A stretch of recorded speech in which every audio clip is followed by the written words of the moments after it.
Old heads, look at these boys. What if I told you that this was the most dangerous generation of gangbanging in Chicago? 90s. These guys. But don't just take my word for it. Look at the numbers. Unfortunately, Chicago averaged about 500 to 600 murders a year. Yeah. But 1974 was by far the 70. deadliest year in the city's history. 70 murders a month. For reference, there still hasn't been a worse decade in Chicago. So when my mom and them say, you young people messed up the streets, we used to be able to walk around without worry. Now that's true. I feel you, cause you know they always say that. You young motherfuckers, stuff ain't the same no more. You used to be able to walk around the streets and do this and that. It sounded a little crazy when you hear 700-800 murders. When you hear niggas getting sniped out of Cabrini Green projects on the 40th floor. They on the 40th floor with snipers popping niggas on the court. Like, what you mean? But I will say this though. Stuff nowadays, it's a lot less structure and a lot less rules going on. Niggas just outside sliding and gliding for no reason.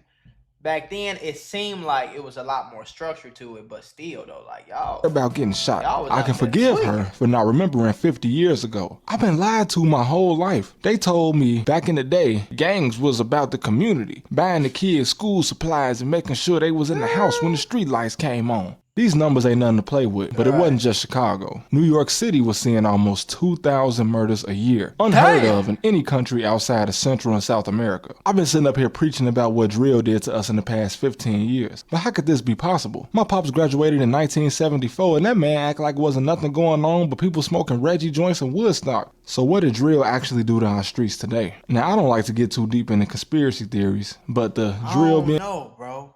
2,000 murders in a year? Nigga, I looked up New York not too long ago. It was like 200. Like a few years ago. Do you know how many fucking people live in New York City? It's honestly 2,000 it's a lot, but when you think about how many people live out there, it's not really, the percentage is probably the same as like a Louisiana or something. But damn.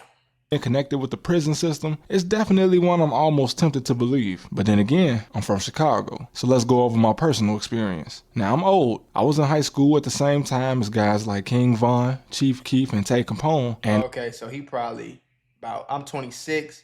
If he was in high school with them, he probably 30, 31, 32, something like that. I can say that it definitely wasn't just prison taking the killers off the street. Get Back has always played a huge role. Let me explain. I went to school with a guy that dropped a song and was killed 5 days after the music video dropped. This is not as fast as when Lil Mark dropped No Competition and was killed 3 days later, but I didn't know Lil Mark.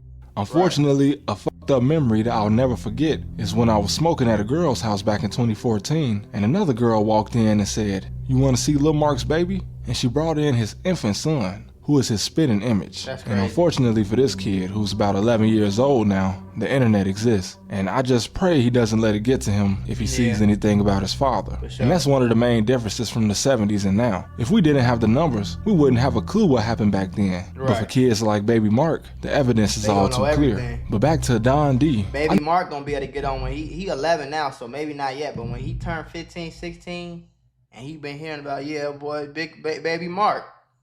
Lil Mark was your daddy, boy. He can go on YouTube and type in Lil Mark and know his daddy whole story, from the diss songs to the all. Never heard this kid talk much. I knew he was bad, like a lot of kids he hung around, but at the time, there still hadn't been any drill rappers getting any motion outside of the main faces we know today and their affiliates. So when I saw his music videos, I was shocked. I knew very well about the new war that was starting in his area, but there hadn't really been any murders connected to these guys yet. You see, they were a younger branch of the Evans mob, a clique that had been at war for the whole decade before these guys jumped off the porch. And this war made no sense to me. Rumors eventually killed the original reason for any beef, but as I remember, it started over a fight essentially. And some older guys came back with guns, but the guys they shot at came back and took over half the neighborhood. Definitely not something you see every day. I remember several GD and even neutral blocks flip BD under the threat from the other side. But I know it was over nothing. I had a homie back in the day who personally involved himself so deep in this war, despite having no other reason than I guess he just didn't want to get bullied into flipping or changing his nation. The thing is, there was nothing that serious about the nation he was with. He was only walking around saying he was GD essentially because the older guys agreed that he was. But they were just looking at him as another body that would be in the way. That's how Chicago be. See, in LA, you gotta get put on, put off, jumped in, jumped out. No. Chicago, you hang with 5 GDs, they gonna look at you, you be like, boy, you be with us, boy, you GD, boy. You be like, all right. The niggas start throwing up GD. That's how it goes. Start flying. One of the big guys was even having sex with his sister. So back to this guy. Okay. He became a rapper in the summer, and only 3 songs in, he was dead by December. Damn. 5 days after his last video dropped. And of course, it was his most disrespectful song. So what did this prove? The streets of Chicago are safer than they were in the 70s and the 90s when the murder rate got back to where it was in the 70s, but now it just seems so much worse. Maybe it's because the guys heavily involved were getting younger and younger, but what happened to this guy in the years leading up to his hood jumping in the streets was the drill scene made it more appealing to be in his life. Yeah. This guy wasn't from the safest neighborhood, but historically it's a neighborhood full of black judges and police officers, and a lot of guys in this area never starved growing up or lived that deep in poverty. Just look at Bloodhound Lil Jeff and Q50. A lot of their family hails from around this neighborhood, and I even grew up with one of his cousins. These guys came from black families with money. It's just that playing ball and owning your own business became less appealing. Just think about this. It became lame. You ever had one of them days where everything seems to go wrong? I mean, you're just trying to grab a cup of coffee and BAM! You're tangled in a pile of boxes because the shelf was broken. And just like that, I realized sometimes accidents at work are more than just funny stories. They can actually change everything. Trying to handle a workplace injury on your own, it's like trying to fix the broken shelf yourself. More chaos, more headaches, and it's no guarantee that you'll get what you deserve. You got paperwork, insurance calls, and someone always telling you to wait. It's enough to make you wish you had a secret weapon.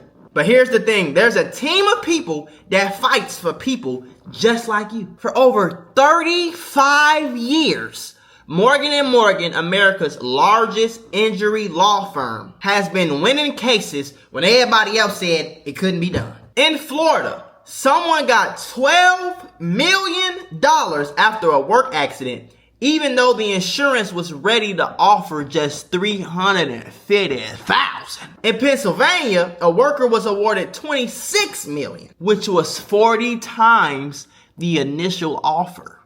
These are not just numbers. They're real victories for real people, all thanks to the team that fights hard for justice. More than 1,000 attorneys across all 50 states, like a legal squad ready to jump into action. Yeah. They've recovered over $25 billion for clients. And they have a long history of helping workers get what they're owed. Because when you're injured at work, you shouldn't have to go at it alone. You can just click the link below or the QR code that's on your screen. No endless waits or confusing forms. Just a quick way to start protecting your rights today. So if you had an accident on the job, do not risk doing it alone. You can check out Morgan & Morgan, because even in the toughest workplace accidents, a strong team makes all the difference. And trust me, there's a reason why they're America's largest injury law firm. It's because they fight for the people just like you.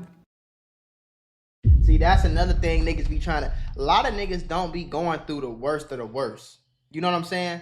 Like, if somebody in the streets, I get it. If your mama was on crack, your daddy wasn't there. You know what I'm saying? All you had was you and your little brother when you was outside all the time. And every time you was outside, you ain't had nowhere to go because your mama was on crack and your daddy wasn't there. And your mama was never there to let you in the house, and she abandoned you. You want to see your mama for 5 weeks straight. So you sleeping at the big guy's house, and the big guy's, he in the streets. He's selling drugs. He shooting niggas and all that. So then you end up at his house every day for I don't know how long. You grow up, you wake up 16 years old, and now you shoot niggas. It makes sense to me then. But when you got a mom and a dad and the grandma and a cousin and an auntie and an uncle, and I'm not saying like you got money as in like your parents got Ferraris and you feel me, Benzes and shit like that, but you driving a newer car, you got Jordans, your mama might even have a few little designer pieces for you. Y'all got a decent crib and a decent apartment or a decent crib. Like, y'all decent, folks. Y'all ain't gotta be in the streets, but like he said, playing ball, you know what I'm saying, going to school, chasing girls, all that shit, start getting quote unquote lame in the rap. You a lame if you ain't got no gun. You a lame if you ain't shooting at niggas. You a lame if you don't claim no set. You a lame if you don't gang bang.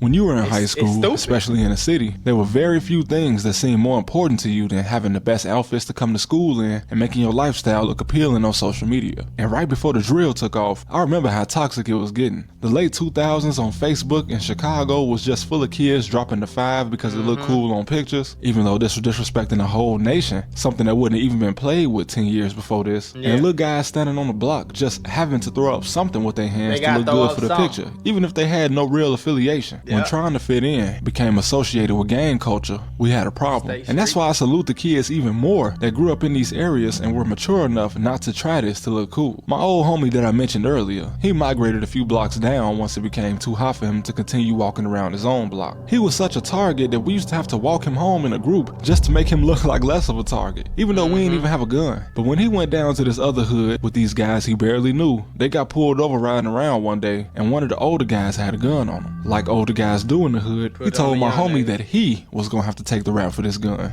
My homie stood up for himself and said no, and the other guy ended up going to jail. But from that day, the rest of the guys in that hood told him that if he ever came back, they would kill him. And with rules like this, it's a wonder that the streets ain't more dangerous. You see, this is what I was talking about yesterday in the other Young Thug videos.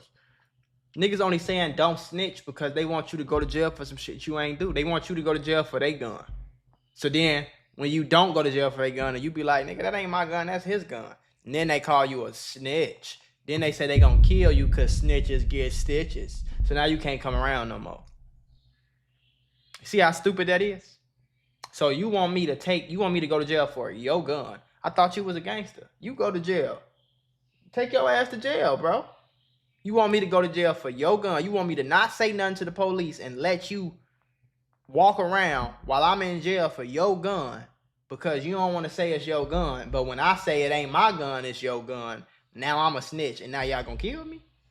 They was probably bluffing though, and he even made it out the hood and ended up going to college. In fact, going down to visit him in college was my first experience for real with how people was living outside of Chicago, and honestly something that made me want to go to college. I remember just walking around being amazed that we could walk around from midnight to 5 o'clock in the morning without hearing a single gunshot. Carbondale, a lot of my homies went to SIU Carbondale, so I was out there with them too, but before then I went to WIU.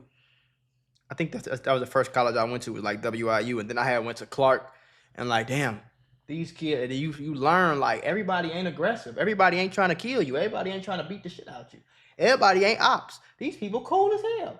You got the white boy over here, the black, these motherfuckers cool. And like he said, you could walk, like that was the first time I experienced like, oh shit.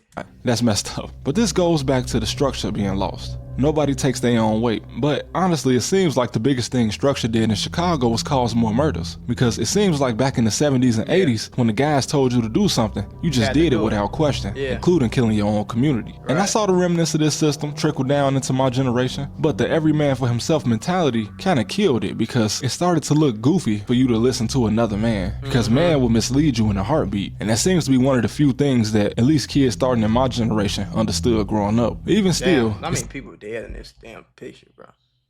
I see Cap and T Roy that stand out. I don't know who the hell this is right here. Is this SD?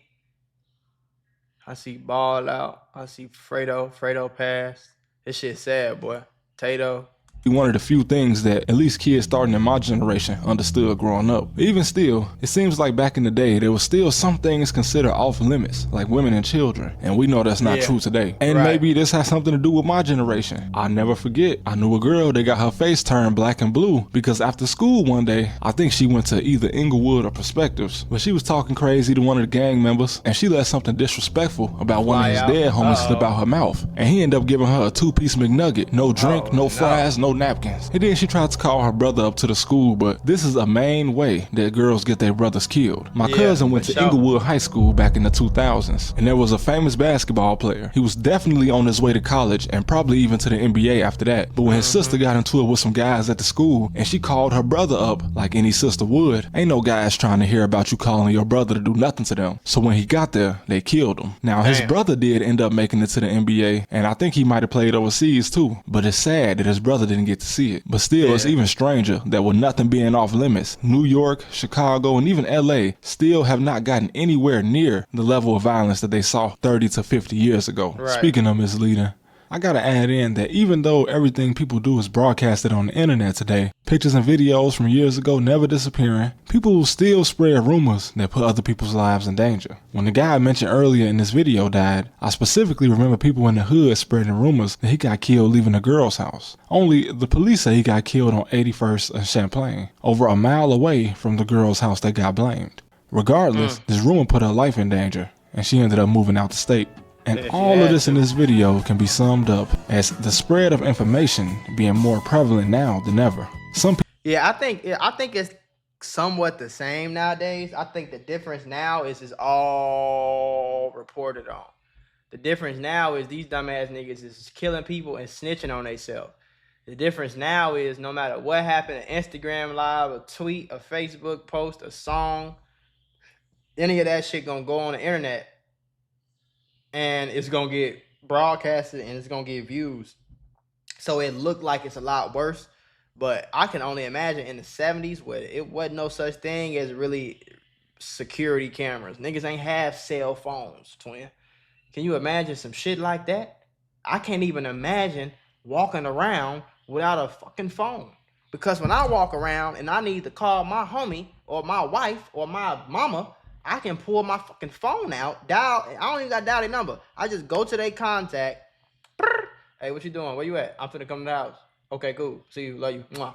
Like, you see what I'm saying? Versus having to go find a fucking payphone. Have some actual money in my pocket to pay for the fucking payphone. Pay for the payphone. Call a motherfucker. And then when you call them, I don't know if y'all know this. This is how my dad said it would work. You call them and it was an operator. The operator had to connect you to the motherfucker you was trying to call.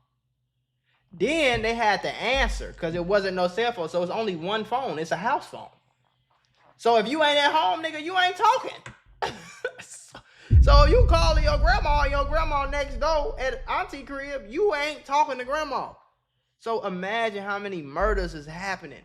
Every day, every night, all around the city, all around whatever, you know what I'm saying? Crazy motherfuckers, serial killers, all that, folks. You know what I'm saying? But it wasn't backed up by the street. See, the streets, the drill culture now, somebody had died, it'll get 1 million views. And, you know, people will make it, it's almost like people will think that 1 million views equals 1 million people know about it or 1 million people. That's just the views, though. That ain't 1 million people actually participating in it. You feel me? So it's shit getting wicked out. It's wicked in both scenarios, but it's crazy the numbers. You know what I'm saying? In the 90s, Chicago had, boy, I'm talking about 1,000 murders, gang. Niggas getting sniped.